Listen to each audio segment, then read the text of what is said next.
Bom, quero convidar você para abrir a sua Bíblia no texto do apóstolo Paulo, Romanos, no capítulo 5. Romanos, no capítulo 5, versículos de 1 a 11.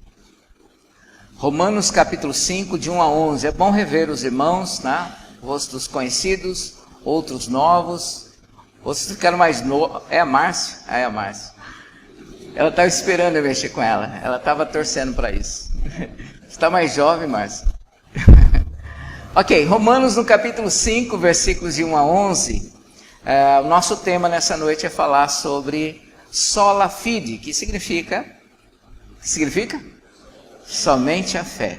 Somente a fé. Vamos ler então o texto de Romanos 5, de 1 a 11. Eu farei a leitura, os irmãos acompanhem suas Bíblias, tá? Diz assim a palavra do Senhor: Justificados, pois, mediante a fé, temos paz com Deus, por meio de nosso Senhor Jesus Cristo, por intermédio de quem obtivemos igualmente acesso pela fé a esta graça na qual estamos firmes, e gloriamo-nos na esperança da glória de Deus.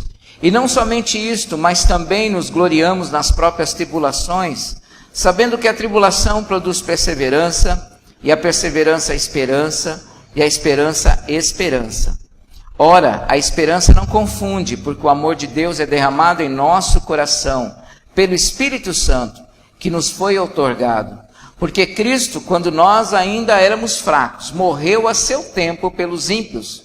Dificilmente alguém morreria por um justo, pois poderá ser que pelo bom alguém se anime a morrer. Mas Deus prova o seu próprio amor para conosco, pelo fato de ter Cristo morrido por nós, sendo nós ainda pecadores. Logo, muito mais agora, sendo justificados pelo seu sangue, seremos por ele salvos da ira. Porque se nós, quando inimigos, fomos reconciliados com Deus, mediante a morte do seu Filho, muito mais, estando já reconciliados, seremos salvos pela sua vida. E não apenas isto, mas também nos gloriamos em Deus por nosso Senhor Jesus Cristo, por intermédio de quem recebemos agora a reconciliação. Leia comigo o primeiro versículo. Leia comigo. Justificados, pois, mediante a fé, temos paz com Deus, por meio de nosso Senhor Jesus Cristo. Amém. Oremos mais uma vez. Obrigado, Senhor, por essa oportunidade de estarmos aqui. Obrigado porque o Senhor já está edificando o nosso coração nessa noite. Obrigado porque desde o momento que aqui entrei com os meus irmãos, já sinto a Tua presença e o Senhor falando e se movendo entre nós. Obrigado, Senhor, porque assim como orou o Teu servo, nós cremos que o Senhor tem algo a nos ensinar, a falar ao nosso coração nessa noite. Ó Pai, mostra, Senhor, a Tua glória ao nosso coração, abre o nosso entendimento com o Teu Espírito Santo, para absorver a Tua palavra para nós nesta noite. Em nome de Jesus que nós pedimos. Amém. Amém. Queridos, então, 31 de outubro de 1517, 31 de outubro de 2017, 500 anos dessa história. A Reforma Protestante, como dizia há pouco, foi um dos movimentos mais importantes da história, a partir do século XVI, porque não só mudou a vida religiosa, não só trouxe uma nova igreja, mas também mexeu com questões econômicas, questões políticas e também questões sociais. Quem estuda a história, né, ou já estudou, vai se lembrar desse evento tão importante para a história da humanidade. E vocês têm tido o privilégio, né, a oportunidade esse mês, de estudar os 5 pilares da Reforma Protestante, que nada mais foi do que a síntese do ensinamento de Martim Lutero, um homem que até então era um padre, era um estudioso da Bíblia, era um teólogo, que a partir de um momento de angústia, de busca de Deus, encontra respostas na palavra do Senhor, especialmente neste livro que nós acabamos de ler, na carta de Paulo aos Romanos. E a partir do estudo de Romanos, Martim Lutero então inicia esse movimento chamado de Reforma Protestante. E hoje a nossa tarefa é falar sobre um dos pilares desta reforma. E talvez, seja um dos pilares também de toda a teologia bíblica, que é falar de que nós somos justificados pela fé. Sola fide tem esse significado, que a nossa justificação se baseia em Cristo, mediante a nossa fé. E é isso que nós queremos tratar nessa noite. Porque é um tema, irmãos, que infelizmente tem sido muitas vezes negligenciado. Certamente a gente ouve muito acerca da expiação de Cristo, que Cristo morreu pelos nossos pecados. Você ouve isso e isso é a verdade bíblica. Porém, o que nós não ouvimos com tanta ênfase é de que não são as nossas obras que é o meio pela qual nós obtemos a salvação em Cristo. O que há em nós, o que o Senhor coloca em nós, é a fé para crer no sacrifício vivo do Senhor Jesus Cristo. O que Ele fez é o que importa na nossa salvação. Na prática, muitas vezes nós, evangélicos, nos esquecemos disso. E achamos que o céu nos será garantido dependendo do nosso desempenho como crentes. Mas não é isso que a Bíblia ensina. Não era isso que Martim Lutero descobriu. Esse texto, como eu disse, a carta de Paulo aos Romanos, para a vida de Martim Lutero foi excepcional. Foi a partir desse livro que ele começou suas inquietações a buscar respostas na Bíblia. E a partir desse texto, especialmente o capítulo 1 até o capítulo 5 aqui que nós lemos, Martim Lutero vai escrever 95 afirmações, chamando as pessoas para um debate, para uma discussão, e entre vários assuntos que ele vai trabalhar, ele vai entrar nesse aspecto da obtenção da salvação. E ele então cria estas 5 expressões, ou as 5 expressões que resume o seu ensinamento. Entre eles, a sola fide, que é o que nós vamos trabalhar aqui nesta noite. A luta interior de Martim Lutero era se sentir perdoado por Deus. A luta interior de Martim Lutero era de se sentir um homem justificado perante o Senhor, e ele se via como um homem que todo dia tinha que correr do pecado. Um homem que todo dia tinha que buscar e mais, e buscar a presença de Deus, porque ele não se via perdoado, e ao contrário disso, é um homem que se via totalmente culpado diante das coisas que ele fazia. Algumas coisas na história da igreja são curiosas, né? São Benedito, por exemplo, que criou a regra, né, dos beneditinos, ele tinha uma ânsia tão grande de se justificar ou de se punir diante daquilo que ele fazia, que diz a história que ele plantou um espinheiro para o lado de fora do seu quarto, e toda vez que ele se sentia tentado, ele arrancava suas roupas e se jogava em cima daquele espinheiro, numa tentativa desesperada de se penitenciar, para que aquele pecado não lhe perturbasse mais a sua mente. Martim Lutero não chegou a esse extremo, mas a sua angústia foi tamanha que ele encontra na palavra, no texto de Romanos, uma grande questão. No capítulo 1, versículo 17, é o versículo-chave que Martim Lutero começa as suas inquietações, quando diz o texto: visto que a justiça de Deus se revela no Evangelho de fé em fé, como está escrito, o justo viverá por fé. Quando Lutero chegou nessa expressão que o justo vive por fé e que a justiça de Deus se revela no Evangelho, ele pirou, literalmente. Ele entrou em conflito interior, porque ele não conseguia entender como isso seria possível. Mas ao mesmo tempo, trabalhando o texto, quando ele chegou no capítulo 5, no versículo que você leu comigo, quando diz: justificados, pois, mediante a fé, temos paz com Deus. O céu se abriu. E esse homem compreendeu as grandes verdades de Deus. Redescobriu coisas que há muitos e muitos anos a igreja até então havia deixado de anunciar. E ele redescobre na palavra do Senhor, de uma forma muito especial, de que a graça, a fé, Cristo, as Escrituras e toda a glória, toda adoração deveria ser dada e prestada somente ao Senhor. E a partir desses encontros é que nós temos um movimento que vai contaminar, vai contagiar e vai crescer e vai se espalhar o mundo afora. E chega até os nossos dias. Essa história continua com outro nome importante, João Calvino, que foi essencial e, aliás, é aquele que dá a base de todo o presbiterianismo. A partir dele, um presbítero que foi da igreja de João Calvino volta para a Escócia, chamado John Knox, e ali ele é chamado de presbiteriano, porque ele era presbítero, a igreja do presbítero, e fica presbiteriana, daí vem para a Inglaterra, que chega aos Estados Unidos e chega ao Brasil. Você é fruto, faz parte de uma história que está diretamente ligada ao movimento reformador. E essa noite eu gostaria da gente entender um pouco mais o que significa a sola fide. Primeira coisa que eu gostaria de compartilhar com você são as inquietações que havia na alma de Lutero. Por que ele se inquietava tanto? O que ele estava buscando tanto? A primeira coisa era o que ele sabia. O que Lutero sabia? Ele sabia aquilo que ele aprendeu. O que ele aprendeu era de que a justificação em Cristo não declarava ninguém justo, mas sim era o início de um processo que poderia durar por toda a vida, através de penitências, através de uma busca de boas obras, através de uma atividade em busca da santidade, e que se não fosse possível nessa vida, poderia se prolongar no pós-vida, através lá do purgatório, onde a sua alma seria penitenciada, até que finalmente encontrasse sua justificação. Era isso que ele sabia.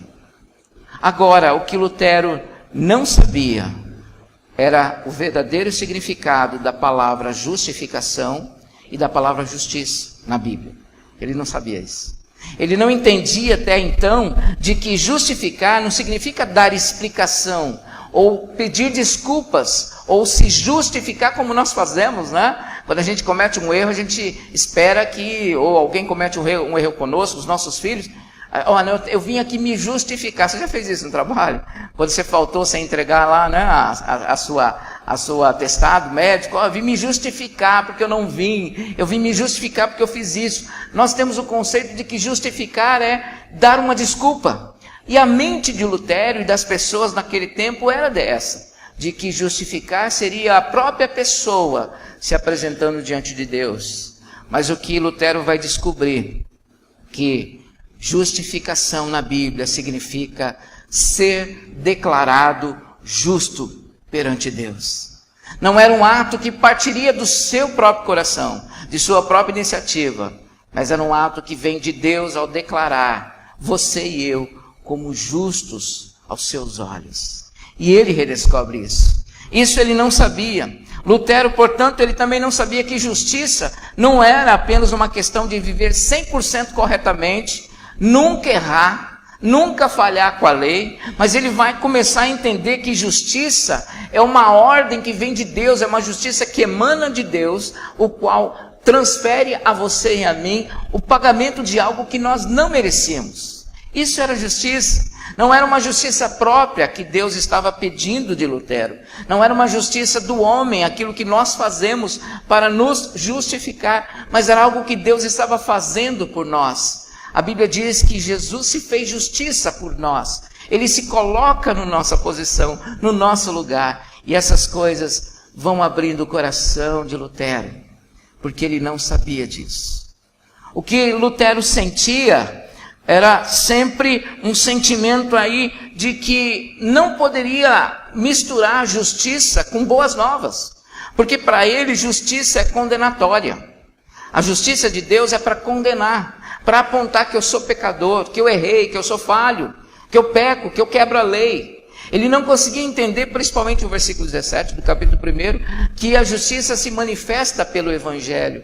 Como que pode ser boas novas esse negócio de que Deus nos pune por aquilo que erramos? Era o que ele sentia, um homem culpado, um homem carregado de culpas, porque não se via perdoado por Deus, mas sim cobrado por Deus.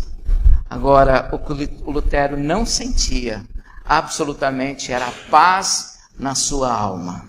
Ele não sentia a paz porque, segundo o diário, há um diário que ele registrou esses momentos, né? A gente sabe essas inquietações, porque ele fez questão de registrá-las, de que passou por esse momento de aflição da alma, e ele não sentia paz interior, essa paz que nos coloca diante do Senhor e nos coloca em paz com Ele.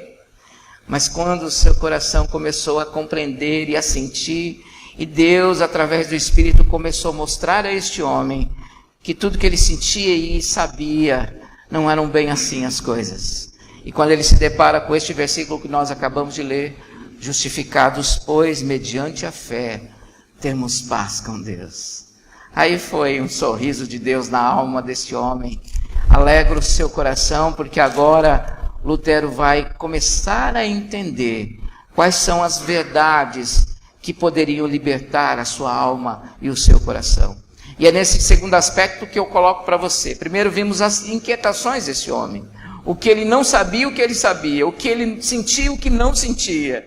Mas agora eu quero compartilhar com você as verdades que libertaram o coração desse homem. Ele compreende que a justiça não se refere à maneira como Deus vai retribuir cada um segundo as suas obras.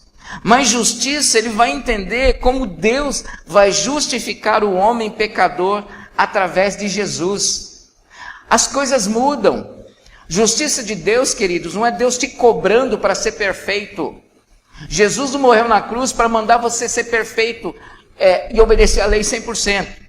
Jesus morreu na cruz porque você e eu não poderíamos fazer isso. É justamente essa a razão da cruz. Ninguém, a Bíblia diz que não há um justo sequer, não há quem faça o bem. Portanto, justiça não tem esse significado. Obviamente, uma vez que somos salvos por Cristo, existe o processo depois disso que se chama santificação, e Deus quer que nós tenhamos uma vida santa, correto?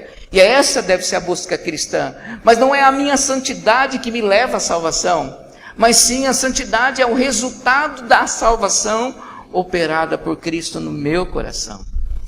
E Lutero descobre esta verdade, de que justiça de Deus não é justiça condenatória, mas é a justiça declaratória de que nós somos santos, irrepreensíveis e inculpáveis perante Deus. Você pode continuar sendo a mesma pessoa num sentido material, físico, você pode ter suas limitações, mas diante do Senhor, Ele te declara santo, irrepreensível e inculpável, sabe para quê?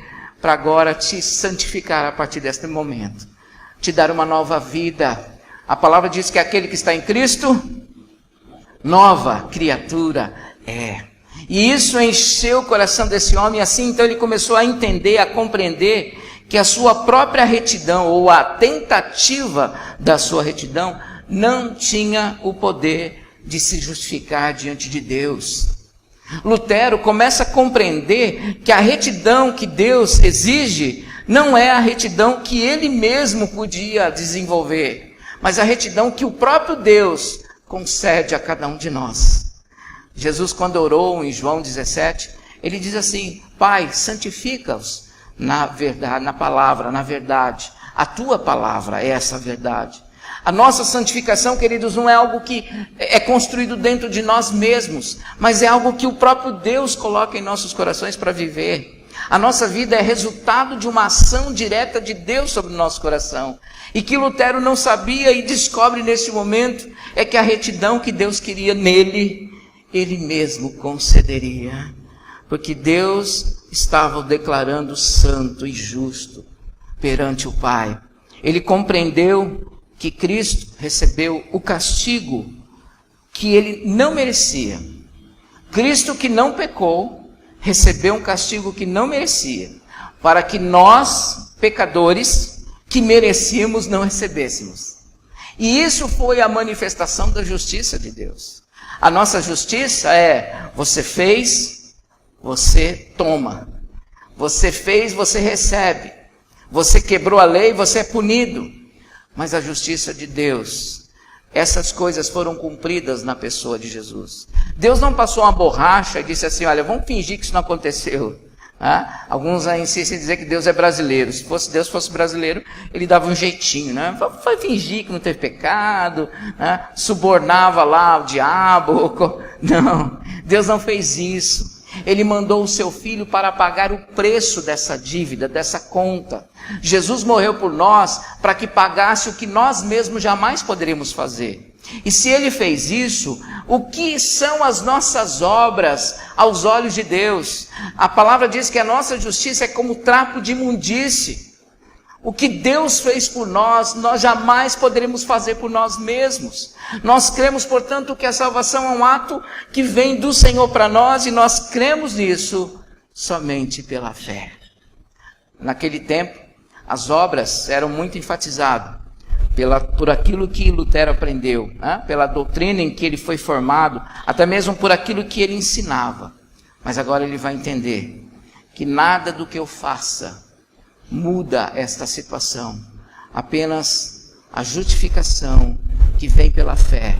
Isso tem o poder de transformar o coração do homem. E esta verdade vai fazer com que este homem venha agora celebrar essa descoberta que ele faz, na verdade uma redescoberta, porque a igreja se afastou durante muitos anos, quase 1500 anos, a igreja foi andando, distanciando daquilo que o evangelho puro e simples dizia. Ele redescobre esta verdade e ele celebra esta verdade dando nome para isso, sola fide. E ele então vai celebrar com alegria, porque ele entende que as nossas obras não podem nos justificar diante de Deus, mas é aquilo que Deus fez por nós através de Jesus. Isso muda todas as coisas. 2 Coríntios 5:21 diz que Cristo é a justiça de Deus, e pela fé nele nós também somos feitos justiça de Deus. Você é feito justiça de Deus porque Cristo se fez justiça de Deus no nosso lugar. E aquilo que Cristo conquistou na cruz é aquilo que ele aplica em nosso coração. Lutero vai entender que o evangelho é essa manifestação da justiça. E aí o capítulo 1, versículo 17 começa a ter sentido. Quando ele encontrou aquele texto que despertou a sua inquietação, e agora ele vai entender, visto que a justiça de Deus se revela no evangelho. Agora ele vai dizer, o evangelho, as boas novas, transmitem sim a justiça de Deus. Porque esta justiça de Deus se obtém não por aquilo que eu faço, mas de fé em fé, como está escrito, o justo viverá por fé. E esta fé, queridos, esta maneira de nós cremos nesta ação direta de Deus, a única coisa que nos cabe agora é aceitar esse dom da salvação que o Senhor nos oferece. Que, segundo Efésios capítulo 2, isso não vem de vós, é dom de Deus. Estas são as verdades que libertam o coração de Lutero. Se havia inquietações, se haviam verdades que foram descobertas, finalmente, o Lutero, em um terceiro ponto que eu trago a você, são as implicações dessas verdades ao seu coração e ao nosso coração. Quais foram as implicações que isso trouxe ao coração de Lutero? Primeiro, a santidade de Cristo é transmitida a nós por meio da justiça de Deus. Significa, queridos, que negar a nós mesmos a nossa própria justiça é realmente colocarmos diante das mãos do Senhor e esperar nele a nossa salvação. Significa que quando nós compreendemos que nós somos justificados pela graça, nós entendemos o que é a redenção em Cristo. Segunda implicação para Lutero, nós somos justificados pela fé e não por causa da fé. Dá para entender a diferença? Somos justificados pela fé e não por causa da fé. Segundo o que Lutero consegue entender, a causa da salvação é a graça de Jesus. Já foi estudado sola graça? Parece que já foi. Sola graça, somente a graça. E eu pergunto, o que é a graça, meu irmão? A graça é o presente de Deus para você e para mim. Significa que agora, o que Lutero vai entender disso é que a graça do Senhor é a manifestação da obra de Cristo na cruz. Você não podia pagar aquele preço, eu não podia pagar aquele preço. A Bíblia diz que o salário do pecado é a morte. E aonde é o pagamento do pecado? Onde você ia pagar isso? No banco, né? Que banco? O banco do inferno. Era esse lugar onde a gente ia pagar essa conta. O salário do pecado é a morte, e a morte é o inferno. Inferno é muito mais do que, e a gente sabe, né, o lago de fogo, e vão queimar, e vai ficar eternamente ali, dor e ranger de dentes. É muito mais que isso. Inferno significa ausência de Deus, ausência da presença gloriosa de Deus. A maior dor do ser humano não será física. A maior dor do ser humano que vai permanecer no inferno eternamente é saber que eternamente estará longe da presença de Deus. E é nestas condições que nós nascemos. Porque a Bíblia diz que nós nascemos em pecado. A nossa condição era essa. Se Deus não fizesse absolutamente nada no Éden, por você e por mim, Deus não seria injusto. Se após o pecado de Adão e Eva, Deus falasse, tá bom, então agora vocês estão expulsos daqui, Deus não fizesse mais nada, Deus não seria injusto. Mas Deus empenhou a sua palavra, por graça e misericórdia por você e por mim. Foi por amor que Ele decidiu derramar graça sobre a sua vida e trazer você para o reino do Filho do seu amor. E o que Lutero vai entender é que nós somos justificados pela fé e não por causa da nossa fé, como se fosse algo que nós mesmos construímos. Veja que ele entende que não são as obras, mas não é nem mesmo a própria fé, porque fé é um meio cujo alvo é Cristo. Quem nos salva não é a nossa fé. Quem nos salva é Cristo. É Jesus quem nos salva. Por isso, queridos, quando a gente às vezes ouve, é claro que eu entendo esse sentido que a gente ouve muito, né? O poder da fé. Na verdade, o poder não está na fé. O poder está em Deus. O poder é do Senhor. É claro que é uma maneira retórica da gente fazer as pessoas entenderem que ela tem que crer e confiar no Senhor. Mas o poder da fé não está na pessoa, não está na oração que fazemos, não está na voz que nós usamos, não está nas palavras que a gente fala, mas o poder está absolutamente no Senhor. Claro que quando nós exercemos isso com fé, os céus se abrem, a glória de Deus se manifesta. E tem gente até que vê anjos subindo e descendo, a glória é grande. Mas o que nos salva não é a nossa fé, o que nos salva é Cristo, mas por intermédio de uma graça que nós recebemos pela fé. E é isso que Lutero entendeu. A terceira implicação para Lutero é que a nossa salvação não está condicionada ao nosso desempenho. Eu queria que você percebesse e guardasse isso. Porque às vezes nós achamos que a nossa salvação se baseia no nosso desempenho como crente. Então, se eu sou um bom crente, eu mereço a salvação. Se eu vou na igreja todo domingo, eu mereço a salvação. Se eu não falo palavrão, não chuto a canela do colega no trabalho, né? Obedeço a minha mãe quando ela manda eu lavar a louça, eu estou bem e agora eu vou ser salvo. Salvação não é por nossos merecimentos. Salvação é por aquilo que Cristo fez, o qual nós recebemos pela fé. E tocar nesse ponto, queridos, é tocar num ponto que a humanidade sempre sofreu desde o Éden. O grande pecado de Adão e Eva, qual foi? Comer do fruto proibido, foi? Não foi a gula, não foi a tentativa de apenas, não era, a questão não era o que eles comeram, que tipo, que cor que era, que fruta que era, não interessa. O ato ali era de desobediência, mas que por trás havia o desejo daquelas pessoas de serem independentes de Deus. Quando a serpente disse para a mulher, porque Deus sabe que o dia que vocês comerem desse fruto, vocês serão como ele, conhecedores do bem e do mal. O olho de Eva deve ter regalado assim, né? Despertou. Né? O dela ainda despertou, porque o de Adão nem fala nada, né? Diz que ela levou para ele e ele comeu, nem questionou de onde veio o negócio. A questão é, desde aquele momento, o homem quer ser independente de Deus, não precisar de Deus. E a sola fide é uma confirmação da nossa total dependência dele. Para a gente entender que salvação não se obtém por aquilo que nós fazemos, mas por aquilo que Cristo fez. Alguns, por medo, né, têm dificuldade de aceitar essa verdade, porque se veem homens falhos, homens pecadores, homens que não conseguem obedecer à estrutura da cultura evangélica, né? A gente não está dentro das regras. Então a gente fica com medo e a gente fica receoso. Será que eu sou salvo? E a gente assimila a salvação com o nosso desempenho. Mas, meu querido, se você pensa assim, você foi declarado justo diante do Senhor. Não é isso que vai mudar a sua condição. A partir desse reconhecimento de que é o Senhor da sua vida, Ele vai começar a fazer uma obra no seu coração e mudar aquilo que precisa ser mudado. Mas o Senhor não espera que a gente mude primeiro para se aproximar dEle. É o contrário. Eu venho como estou, né? Tem um dos belos hinos da tradição cristã que diz isso. Eu venho como eu estou. É isso que Jesus quer de nós. É isso que Ele quer das pessoas.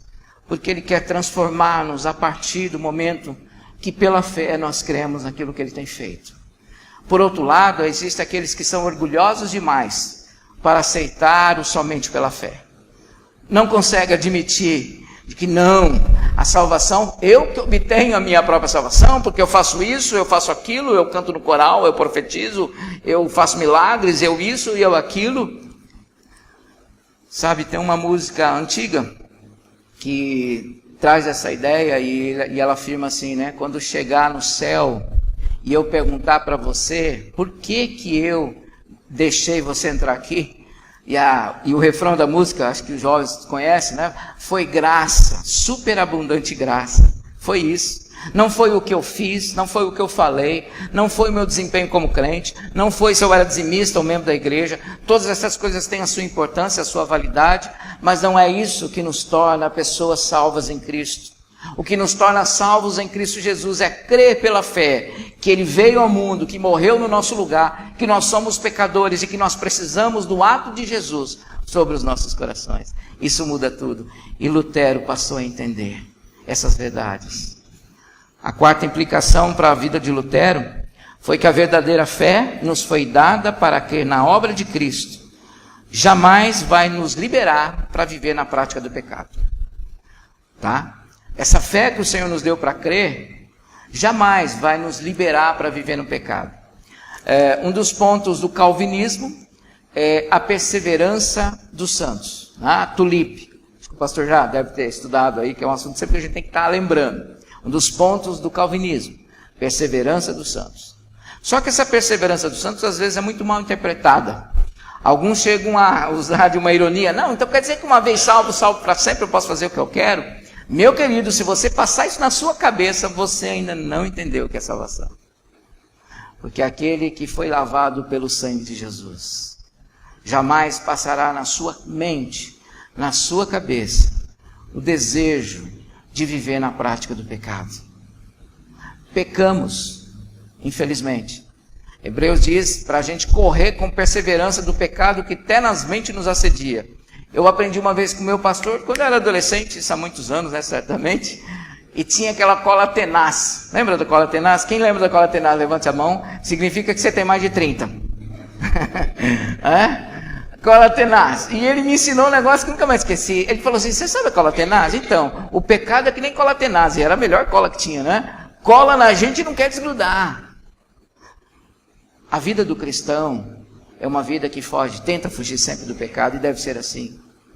Mas, queridos, por outro lado, não serão os nossos pecados que vão definir o nosso futuro. Já imagina se você está lá, acabou de falar mal de alguém, Jesus volta, toca as trombetas. Eu falei, estou perdido, né?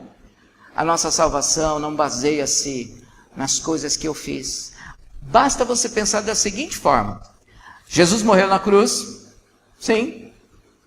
Morreu na cruz? Não pode ter dúvida disso, né? Ele morreu pelos seus pecados que você fez. Até quando você pode pecar então que já está pago essa conta? Ele só morreu pelos pecados que você fez até ontem. E os pecados que você vai fazer daqui 2 anos? Ele morreu por aqueles também? Pagou o preço? Pagou. E quando a gente pensa que o Senhor não pagou por pecados, na verdade, Ele pagou por sua vida. E uma vez que estamos na sua presença, nós não desejaremos mais viver na prática do pecado.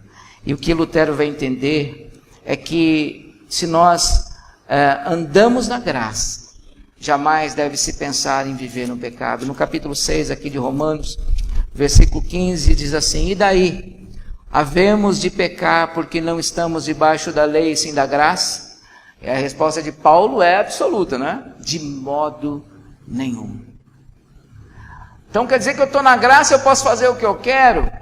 Não, meu querido, não pode.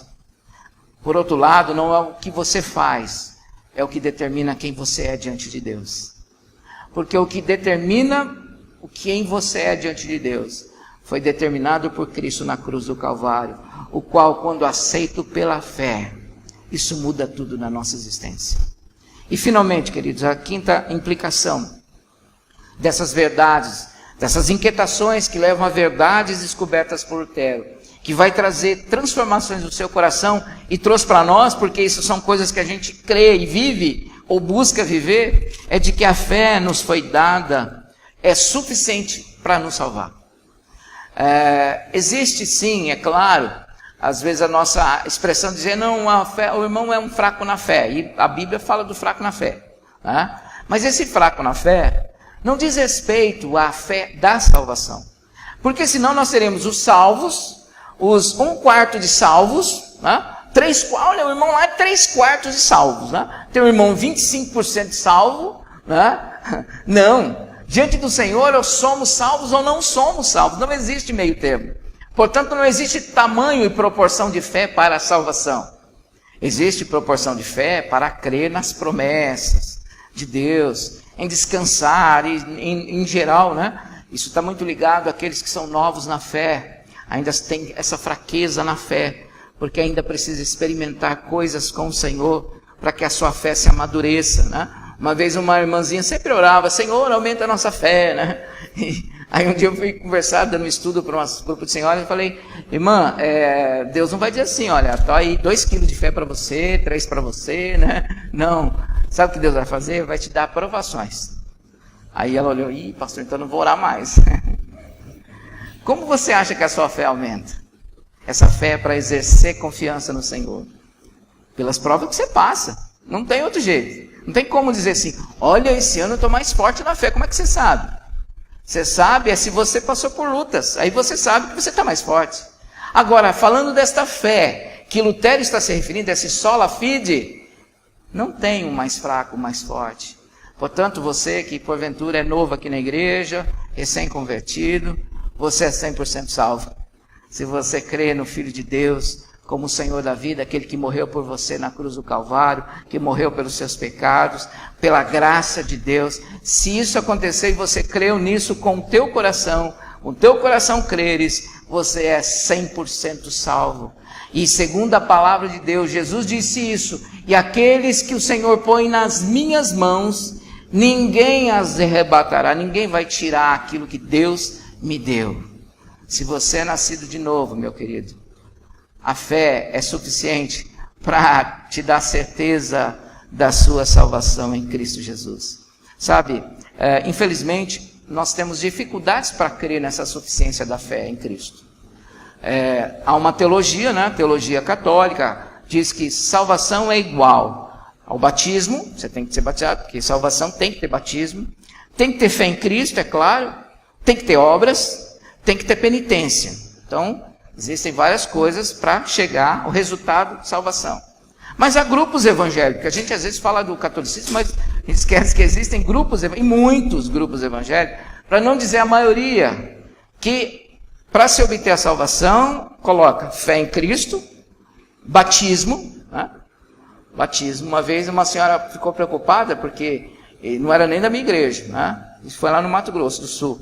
Ela veio preocupada que ela era de uma outra igreja e que ela tinha batizado numa piscina, e a vizinha, que era de uma outra igreja, que só batizava no rio, né, disse para ela que ela tinha que batizar de novo porque não lavou todos os pecados. Ela tinha que voltar no rio porque tem que ser água corrente, o pecado ir embora.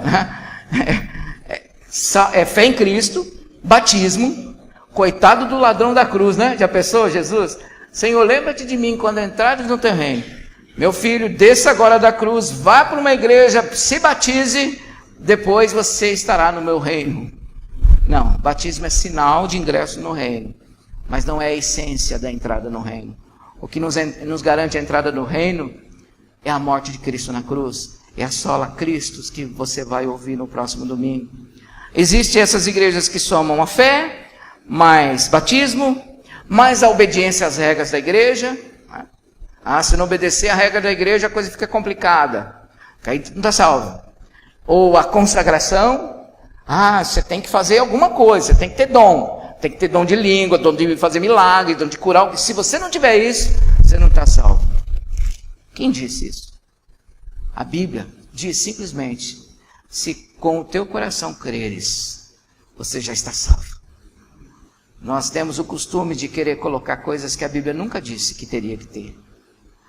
Existem ainda outras comunidades, né, que colocam a fé em Cristo, mas o desempenho da santificação. Então a gente assimila se a pessoa é salva se ela cantou um hino. Se ela foi no culto, ela é salva. Se ela foi assistir uma partida de futebol lá no Tonicão, pronto, perdeu a salvação, porque foi fazer uma coisa da carne. Não é isso. A Bíblia nos diz que o sacrifício da cruz de Cristo é poderoso o suficiente para pagar por sua vida, independente das coisas que vão nos acontecer. Ou você acha que você vai ser perfeito até Jesus voltar, ou até a gente encontrar com Ele na eternidade? Você acha que não vai pecar mais? Se você achar, você já acabou de pecar. Porque a Bíblia diz assim, aquele que diz que não peca é mentiroso, né? E mentira é pecado. Sabemos que a nossa salvação, queridos, não se baseia naquilo que a gente faz, mas naquilo que Cristo fez. E como eu devo aceitar isso? Eu aceito pela fé em Cristo Jesus. Eu quero concluir a minha palavra aqui, né? Dizendo que essa redescoberta de Lutero, algo que sempre esteve aqui. Ele não inventou uma Bíblia nova. Lutero não escreveu uma Bíblia nova. Ele, aliás, traduziu a Bíblia para o alemão, porque ninguém lia latim. Ninguém lia. Aliás, 5% da população era alfabetizada. Desses 5%, acho que 1% lia latim. Primeira coisa que ele fez, vamos colocar a Bíblia na mão das pessoas. Traduziu para o alemão e a Bíblia foi publicada. Ele não tirou coisa nova, ele não inventou. Ele apenas trouxe de volta a verdade central da palavra, que é Jesus Cristo. Jesus não precisa de ajuda de ninguém.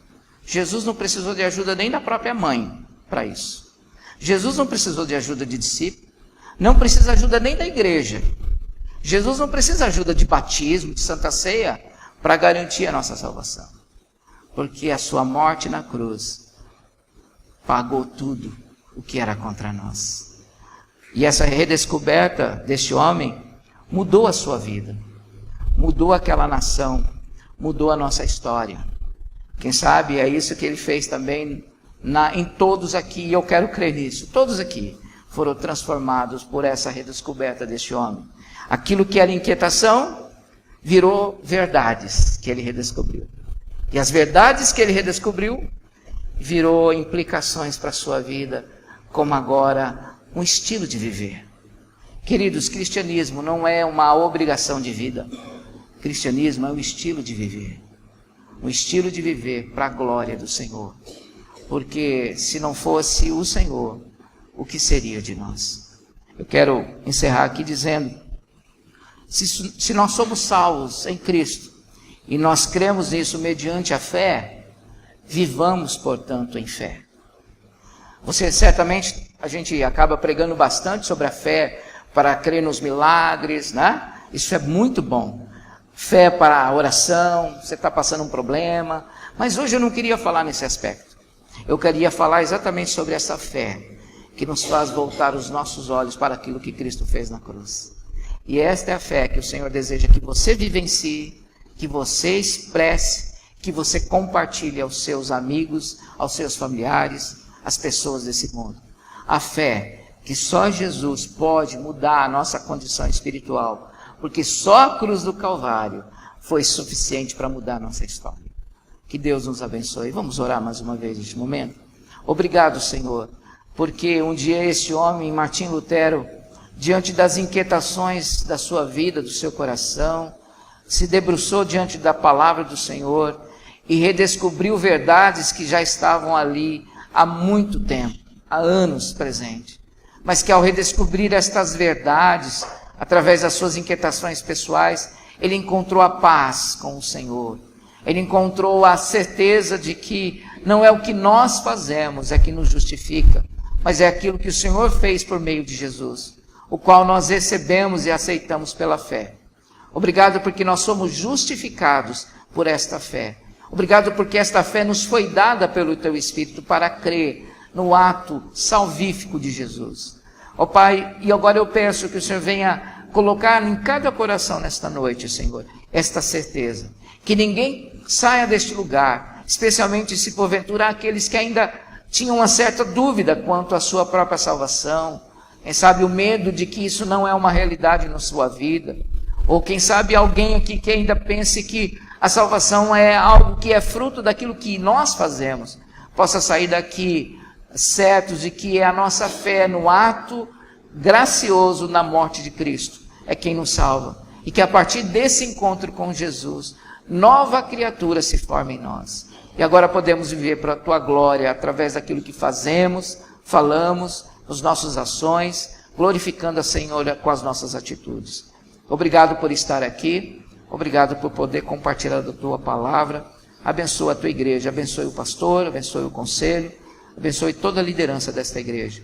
Em nome de Jesus. Amém.